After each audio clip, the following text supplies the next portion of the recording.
asxaabtayda qaaliga meel walba aad joogtiin waxaan idin leeyahay afur wanaagsan, haween wanaagsan, maalin wanaagsan.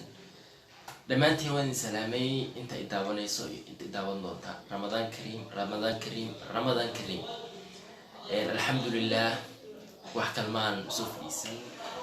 cawd waxaan rabaa in wax yar aan hadlo dhinaca ramadaanka. waxaan idin leeyahay dhammaantiin inta igu xiran, inta ku xiran janalkayga, ramadaan kariim, ramadaan mubaarak.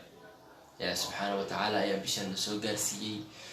dad waxaa jiro soonkii hore nala soomay oo isla soonnay oo soonkan alxamdulilah aysan soo gaarin. soonkan ilaah wada naxariisto, anagni dhammaantan ilaah noo wada naxariisto.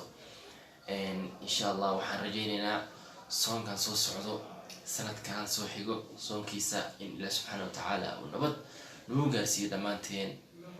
insha allah waxaa laga yaabaa soonkan soo socdo qaarkeen inaysan gaarin, qaarkeen ay gaaraan. marka ilaah subxaana wa tacaala mar walbaba waxaan ka baryaynaa in ilaah subxaana wa tacaala uu na gaarsiiyo anagoo nabad qabno, caafimaad qabno. insha allah bishaan waa la socotiin, waa bisha ugu khayrka badan, waa bisha ugu fiican, waa bisha waa bil barakaysan.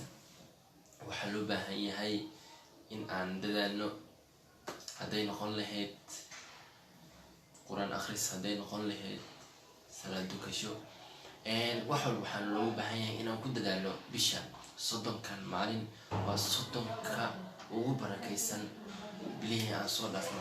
9kii bilood, 10kii bilood aan soo dhaafnay waa bisha ugu khayrka badan. marka insha allah waxaan rajaynaa in ilaah subxaana wa tacaala uu khayrkeeda na waafajiyo. ilaah ayaan ka baryaynaa inuu khayrkeeda na waafajiyo, aniga iyo dhammaantiin inta i daawanayso. kulley hadal kale ma sii wato, hadalkana waa dhameeyey.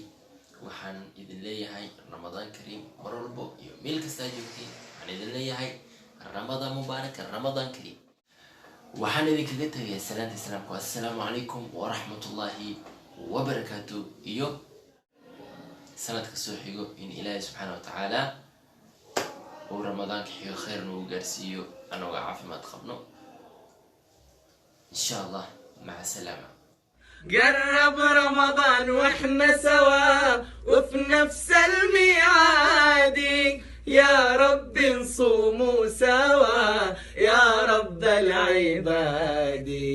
عجل عجل يا رمضان، أنا نفسي محتاجة حنان، أبكي في ليلك وانهل خيرك، خدني في حضنك يا رمضان.